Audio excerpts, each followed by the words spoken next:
ये है दिल्ली क्राइम मोर्चा news network. ये जो ट्रिगर पॉइंट है, ट्रिगर पॉइंट बेसिकली ये रहा कि क्योंकि जो 4 मार्च की घटना थी उसमें एक 9 साल की बच्ची थी, तो क्योंकि रात की घटना लगभग 10:30 के आसपास की, तो उसमें एक अपने छत से बैलून फेंक दिया था जिसमें एक महिला थी, तो वो उसके ऊपर जाके गिरा। तो उसमें पहले बहस हुई दोनों परिवारों के बीच में, और उसके बाद फिर ये मारपीट में आरंभ हो गई।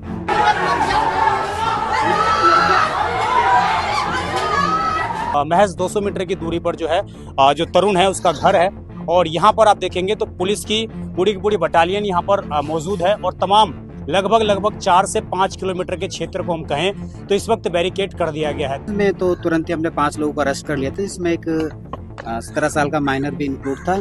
तो नेक्स्ट डे होने के बाद हमने, क्योंकि परिवार के बयान के आधार पर 2 लोग और गिरफ्तार किए, तो अभी तक इसमें 6 अडल्ट और एक जो माइनर है उसको अप्रीहेंड किया है। तो साफ तौर से डीसीपी साहब का कहना है कि भाई हम मौके पर पहुंच गए थे, 11 बजे की हमें कॉल प्राप्त हुई थी, उसके बाद हम पहुंच गए थे। लेकिन फंसने वाली बात यह है कि 10 बजे जब लड़ाई हो चुकी थी, 10:30 बजे के आसपास, फिर पुलिस ने केस भी दर्ज कर लिया था, फिर लोगों को पकड़ भी लिया, और फिर कैसे आखिरकार ये सारी चीजें घटित हो गई। जो आरोपी का घर है इसके ऊपर फैक्ट्री चल रही है, तो क्या दिल्ली पुलिस इसको लेकर आगे एमसीडी को इसका अप्रूवल देने वाली शिकायत? ये फैक्ट हम वेरीफाई कर रहे हैं। अगर ऐसी स्थिति पाती टेक्निकल भी मिलेगा, ऐसी स्थिति अगर पाती है तो हम बिल्कुल एमसीडी को इसके बारे में सूचना देंगे, ताकि इसमें एमसीडी अपने जो एमसीडी बाय लॉज है उसके हिसाब से कार्रवाई कर सके। जिस महिला के कारण ये पूरा विवाद घटित हुआ, जिस महिला के कारण पूरा ये बवाल हुआ, उस महिला को अभी तक पुलिस हिरासत में नहीं लिया गया।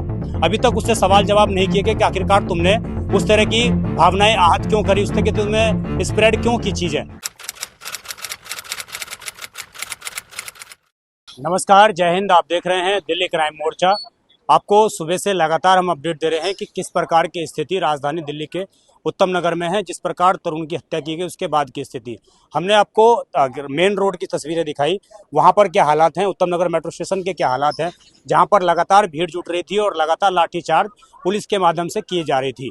अब जो है इंटरनल क्षेत्र में है, यहाँ से ठीक महज 200 मीटर की दूरी पर जो है जो तरुण है उसका घर है, और यहाँ पर आप देखेंगे तो पुलिस की पूरी बटालियन यहाँ पर मौजूद है, और तमाम लगभग 4 से 5 किलोमीटर के क्षेत्र को हम कहें तो इस वक्त बैरिकेड कर दिया गया है। दिल्ली इसे उत्तम नगर का जो क्षेत्र है, जो काली बस्ती का पूरा ये क्षेत्र है, जेजे कॉलोनी का जो पूरा ये एरिया है, इस पूरे एरिया में जितने भी हस्तसाल कॉलोनी के आसपास के क्षेत्र हैं, गलियां हैं, उन सभी जगहों को सील कर दिया गया, उन सभी जगहों पर बैरिकेड लगा दिए गए हैं। स्थिति यह है कि मीडिया कर्मियों को भी अंदर नहीं जाने दिया जा रहा है, मीडिया कर्मियों को भी परिवार से बात नहीं करने दिया जा रहा है। तो कुल मिलाकर लगातार यहाँ पर जो स्थिति है वो बेहद तनावपूर्ण पुलिस के माध्यम से जिस तरीके से बनाई गई है और जिस तरीके से स्थिति दिखा जा रही है, अभी भी आप देखेंगे तो यहाँ पर देखिए आपको अंदर तक वर्जवाहन भी तैनात मिलेंगे।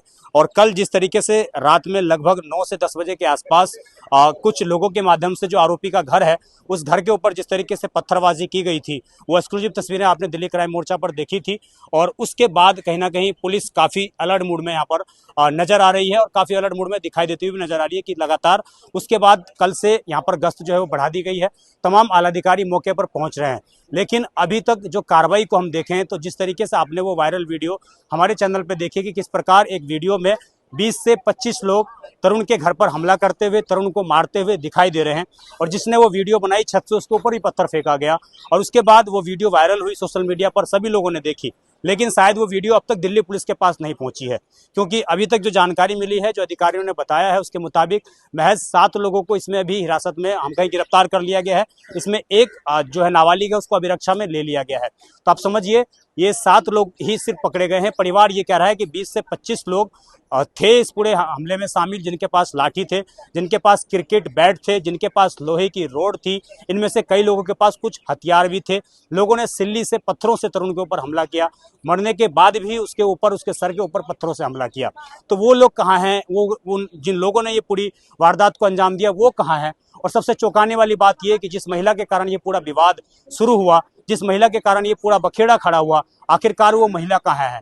उसको क्यों नहीं अब तक गिरफ्तार किया गया? वो उसको कहाँ फरार है वो? तो ये तमाम वो सवाल हैं जो दिल्ली पुलिस का आलाधिकारी मौके पर बता पाएंगे। और अभी आप स्थिति दिखाइए, आप अंदर की ये है, मैं जरा अंदर से तस्वीर दिखाऊंगा तो आप देखेंगे यहाँ पर किस प्रकार की स्थिति है कि पत्रकारों को भी वेट कर करके इंतजार करने के बाद जो है अंदर जाने दिया जा रहा है। और अंदर की तस्वीरें हैं आपके सामने, वो आपको वर्ज वाहन सामने दिखाई देगा, और ये वर्ज वाहन जो है यही इसको बुलाया गया है कि दंगा इस तरीके से अगर कुछ स्थिति होती है तो उसके बाद कहना है कि उन स्थितियों को संभाला जा सके। अब ये जो सामने आप देख रहे हैं इधर मंदिर, ठीक इसके सामने ही जो गली है, उसी गली में तरुण का घर है, वहीं उसका निवास स्थल है और उसी जगह पर तमाम लोग आज यहाँ पर आ रहे हैं। विशेषकर यहाँ की जो सांसद है, यहाँ के जो विधायक हैं, वो आज यहाँ पर आए हैं। 3 दिन के बाद उन लोगों की नींद खुली है, 3 दिन के बाद वो जागे हैं। लेकिन बड़ा सवाल एक ये कि आखिरकार इस घटना को इतने घंटे बीत चुके हैं, 3 दिन होने वाले हैं, उसके बावजूद अब तक सारे आरोपी नहीं पकड़े गए। जो उसमें 20-25 लोग के जो आरोप लगाए जा रहे हैं परिवार के माध्यम से, उनकी गिरफ्तारी अब तक नहीं की गई। महज 7 लोगों को इसमें गिरफ्तार किया गया है। जो इंसिडेंट मारपीट की घटना घटित हुई थी और उसके बाद उसमें हत्या का मुकदमा भी जोड़ लिया गया है। लेकिन महिलाओं ने जिस तरीके से गंभीर आरोप ये लगाए थे कि हमारे साथ छेड़खानी की गई, हमारी महिलाओं को, हर एक महिला जो भी घर के सदस्य थे उन सभी को मारा गया, उन सभी को चोट पहुंचाई गई, किसी का हाथ टूटा है, किसी का पैर टूटा है, महिलाओं के प्राइवेट पार्ट पर हाथ डाले गए, तो क्या उसके खिलाफ कोई कानून, उसके खिलाफ कोई केस नहीं बनता है? तो अभी तक पुलिस ने उसके मुताबिक कोई कार्रवाई नहीं की है। महज इस घटना को हम कहें, अब तक जो पुलिस प्रयास कर रही है कि हत्या की घटना ठहराकर इसको मामले को सुलटा लिया जाए, इस तरीके का प्रयास किया जा रहा है। लेकिन देखना होगा, आगे पुलिस ने आश्वासन भी दिया है कि इसमें जांच पड़ताल की जाएगी, परिवार के बयान लिए जाएंगे, SC/ST एक्ट का और इसके अलावा तमाम महिलाओं से जो जिस तरीके से बदतमीजी की गई उसके खिलाफ जो भी कार्रवाई बनेगी वो भी हम देखेंगे कि उसकी कार्रवाई बनती है, उसके हिसाब से कार्रवाई की जाएगी। सुनिए यहाँ पर मौके पर आए हुए द्वारका के DCP ने क्या कुछ कहा और क्या कुछ जानकारी उन्होंने दी है। अच्छा, ये घटना 4 मार्च की है। लगभग 11 बजे के आसपास हमें हमारे पुलिस स्टेशन उत्तम नगर में कॉल रिसीव हुई कि एक व्यक्ति का हमारे पड़ोसी ने सर फाड़ दिया है। तो तुरंत ही PCR कॉल पे हमारा स्टाफ मौके पे पहुंचा। इसके साथ साथ जो हमारी स्पेशलाइज टीम है, स्पेशल स्टाफ को हमने मौके पे पहुंचा। जाकर हमने वहाँ पे देखा कि 2 पक्षों में झगड़ा हुआ है जो दो विभिन्न समुदाय से संबंधित है। तो एक पक्ष में 3 लोगों को चोट थी और दूसरे पक्ष की तरफ से 5 लोगों को चोट थी। तो तुरंत ही PCR की गाड़ी और एम्बुलेंस के माध्यम से हमने उन्हें हॉस्पिटल पहुँचाया। तो इलाज के उपरांत सभी को वहीं से डिस्चार्ज कर दिया। केवल एक तरुण कुमार, जिसकी उम्र 26 साल थी, उसे हॉस्पिटल में एडमिट रखा।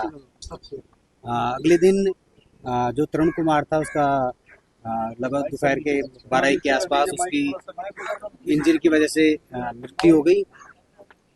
क्योंकि केस सेंसिटिव था तो उसमें झगड़ा था। हमने जो 4 तारीख था उसमें ऑलरेडी मुकदमा हमने culpable homicide not amounting to murder में ऑलरेडी केस गंभीर अपराध में हमने दर्ज कर लिया था। क्योंकि तरुण कुमार की नेक्स्ट डे क्योंकि इंजरी से मृत्यु हो गई तो हमने इसमें जो हत्या था उसका भी उसमें धारा जोड़ दी। प्रारंभिक जांच में हमें ये पता चला कि ये परिवार एक दूसरे को लगभग 50 साल से जानते हैं। इससे पहले ये 1965 में राजस्थान के किसी जिले से ट्रांसफ़र हो गए थे दोनों परिवार, और जो राजेंद्र नगर का जो कॉलोनी है तो वहाँ पे रहते थे। बट 2004 के बाद से लगभग लगातार यहाँ पे रह रहे हैं। सर कितने लोग फरार हैं? सर परिवार की तरफ से कहा गया है कि SC/ST एक्ट जो है वो नहीं लगाया गया है, पोस्को नहीं लगाया गया है। उस पे क्या आश्वासन दिया स्पेशल CP साहब? अच्छा, इसमें जो प्रारंभिक डे था, जो फर्स्ट डे था, हमने अपराध तुरंत ही रजिस्टर कर लिया था। इसमें तो तुरंत ही हमने 5 लोगों को अरेस्ट कर लिया था। इसमें एक 17 साल का माइनर भी इंक्लूड था। तो नेक्स्ट डे होने के बाद हमने, क्योंकि परिवार के बयान के आधार पे 2 लोग और गिरफ्तार किए। तो अभी तक इसमें 6 अडल्ट और एक जो माइनर है उसको अप्रीहेंड किया है। कुछ लोग कह रहे हैं कि बहुत सारे लोग आरोपी फरार भी है, अभी आरोपी कुछ और फरार भी है। उसमें जो भी परिवार ने अपने FIR में और जो अपने बयान बताए उसमें हम सभी को लगे हुए हैं और इसमें जांच जारी है। तो इसके अलावा जो भी CCTV फुटेज या जो वहाँ पे गवाते हैं उन लोगों के बयान ले रहे हैं। तो जो भी अपराधी होंगे उन पे डेफिनेटली जो कानून के हिसाब से निर्णय लिया जाए। उसको भी गिरफ्तार किया गया, उसका क्या हुआ? अच्छा, ये जो ट्रिगर पॉइंट है, ट्रिगर पॉइंट बेसिकली ये रहा कि क्योंकि जो 4 मार्च की घटना थी उसमें एक 9 साल की बच्ची थी। तो क्योंकि रात की घटना लगभग 10:30 के आसपास की, तो उसमें एक अपने छत से बैलून फेंक दिया था जिसमें एक महिला थी। तो वो उसके ऊपर जाके गिरा। तो उसमें पहले बहस हुई दोनों परिवारों के बीच में और उसके बाद फिर ये मारपीट में आरंभ हो गई। तो अभी इस परिवार से हम, उस महिला से हम पूछताछ करेंगे और जो भी बयान होंगे उसके हिसाब से हम लोग एक्शन लेंगे। उसको हम लोग अभी जांच कर रहे हैं इसमें। सर क्या प्रिवेंटिव मेजर्स और हम लोग यहाँ पे नॉर्मल सी कब तक एक्सपेक्ट कर सकते हैं? क्योंकि सिचुएशन को देखते हमने यहाँ पे अपना पर्याप्त पुलिस बल लगाया हुआ है। इसमें हमारे लोकल पुलिस के साथ साथ हमने जो आउटर डिस्ट्रिक्ट है और वेस्ट डिस्ट्रिक्ट है वहाँ से भी स्टाफ मंगाया। इसके अलावा हमने आरएफ हो गया, सीआरपीएफ का हो गया, तो उसका भी स्टाफ हमने डिप्लॉय किया है। हमने पूरे एरिया को जोन में और सेक्टर में और सब सेक्टर में डिवाइड किया है, जहाँ हमने जोन में डीसीपी और सेक्टर में एसीपी और सब सेक्टर में एएसआई और या एएसआई सब इंस्पेक्टर हमने लगाया है सर, इसमें। एक आरोप लग रहे हैं कि परिवार के द्वारा पुलिस को कॉल की गई थी, लेकिन बहुत समय तक पुलिस नहीं पहुंच पाई। सो पास में ही जो है पुलिस बूथ भी है। इस आरोप पर आपका क्या कहना है? नहीं, इसमें ये आरोप बिल्कुल निराधार है। तो 11:09 के आसपास हमें कॉल रिसीव हुई है। जो हमारा सेंट्रल रूम जो भी शिकायत करता होता है 112 नंबर पर कॉल करता है, तो कमांड रूम से कॉल आती है और तुरंत उस पर जो पीसीआर की गाड़ी होती है या जो लोकल पुलिस स्टेशन होता है जो भी नियरेस्ट होता है तुरंत ही वहाँ पे पहुँच जाता है। तो ये आरोप ये ठीक नहीं है कि पीसीआर जब भी तुरंत ही जैसे पुलिस को सूचना मिली तो पुलिस तुरंत ही मौके पे अवेलेबल थी। मेरे बात पूछना चाहते हैं, 11 बजे की आप घटना बता रहे हैं जिसमें बलून फेंका गया, उसके बाद तरुण की मौत में कितना अंतर है, कितनी देर बाद मारा गया? तो ये लगभग जो इंसिडेंट हुआ 10:30 के आसपास था रात को 4 तारीख को, तो 5 तारीख को लगभग 12 से 1 के बीच में आसपास उसकी मृत्यु हुई। तो इतनी देर तक, इतना समय तक जो सुबह घटना हो गई, आप बोले पुलिस ने तुरंत रिस्पांस दिया, तो फिर उस समय इतनी फोर्स अब लगी, उस समय इतनी फोर्स लगा के क्यों नहीं किया गया? नहीं, उसमें जब मौत हो गई अब उसमें रिस्पांस किया गया क्योंकि इसमें नहीं था, तो उसमें जो भी हमने था जो उसमें प्रारंभिक स्थिति में हमने जो अपराध था उसके हिसाब से हमने कानून के हिसाब से एफआईआर रजिस्टर की। इसमें उसी तुरंत ही दौरान हमें 5 लोगों को उसमें अरेस्ट भी किया। वो इसमें तो कर लिया, लेकिन क्या आपको ये पता नहीं लग पाया कि अपराध की बड़ी वजह है? क्या उस समय पुलिस को उसमें हमने प्रॉपर इसमें अरेंजमेंट लगाया है। उसमें भी हम लोग जो सुरक्षा व्यवस्था था उसको देख रहे हैं और सिचुएशन के हिसाब से अरेंजमेंट कर रहे हैं। सर, एक बात बताइएगा, यहाँ पर मीडिया पर्सनल्स को आने से क्यों रोका जा रहा है? क्या इस केस को मीडिया में नहीं आने देना चाहती है पुलिस या फिर अभी सरकार? हमने जो इसमें मॉडिफाई किया है क्योंकि इसमें क्योंकि जो तरुण है उसकी मृत्यु हो गई, तो हमने इसमें धारा 302 जो पुराने कानून था आईपीसी के हिसाब से बीएनएस में इसको रजिस्टर किया है। बाकी इसमें जैसे भी परिवार के एलिगेशंस होंगे, जैसे कुछ लोगों का कहना है कि SC/ST हो गया और कुछ है, तो जैसे भी परिवार या बच्ची या जो भी स्टेटमेंट देगी उसके हिसाब से हम लोग इसमें धाराएं ऐड एक करेंगे। चीज और लोग बता रहे हैं कि जो आरोपी का घर है इसके ऊपर फैक्ट्री चल रही है, तो क्या दिल्ली पुलिस इसको लेकर आगे एमसीडी को इसका अप्रूव देने वाली है? शिकायत ये फैक्ट हम वेरीफाई कर रहे हैं। अगर ऐसी स्थिति केमिकल भी मिले हैं गाड़ी में। ऐसी स्थिति अगर पाती है तो हम बिल्कुल एमसीडी को इसके बारे में सूचना देंगे, ताकि इसमें एमसीडी अपने जो एमसीडी बाय लॉज है उसके हिसाब से क्या कार्रवाई कर सके। जानकारी नहीं होगी कि फैक्ट्री चल रही है? ये तो इस पे पुलिस ये एक जांच का विषय है, हम उस पे एक्शन लेंगे। धन्यवाद। यहाँ पे मीडिया पर्सनल्स को आने से क्या रोका जा रहा है, ये तो बता दीजिए। तो देखिए ये यहाँ पर स्थिति थी और सीधे तौर पर हमने सवाल पूछा कि जब यहाँ पर फैक्ट्रियाँ चल रही हैं, अंदर सब चीज़ें चल रही हैं, केमिकल मिल रहे हैं, क्या पुलिस के अधिकारियों को, बीट ऑफिसर को इसके बारे में जानकारी नहीं है? तो सीधे तौर पर जिस तरीके से लोगों ने आरोप लगाया और जिस तरीके से परिवार कल से लगातार ये कह रहा था कि पुलिस मौके पर नहीं पहुंची, कई घंटों के बाद पहुंची, तो वो सवाल भी आज हमने पूछा। तो साफ तौर से डीसीपी साहब का कहना है कि भाई हम मौके पर पहुंच गए थे, 11 बजे की हमें कॉल प्राप्त हुई थी, उसके बाद हम पहुंच गए थे। लेकिन फंसने वाली बात यह है कि 10 बजे जब लड़ाई हो चुकी थी, 10:30 बजे के आसपास, फिर पुलिस ने केस भी दर्ज कर लिया था, फिर लोगों को पकड़ भी लिया, और फिर कैसे आखिरकार ये सारी चीज़ें घटित हो गई। तो ये बड़ा एक कहीं ना कहीं अपने आप में असमंजस में डालने वाली स्थिति है कि पहले जब एक बार लड़ाई हो गई, उसके बाद फिर दोबारा जब तरुण जाता है तो दोबारा उसको पकड़कर उस पर मारपीट उसके साथ की जाती है और उसकी हत्या कर दी जाती है।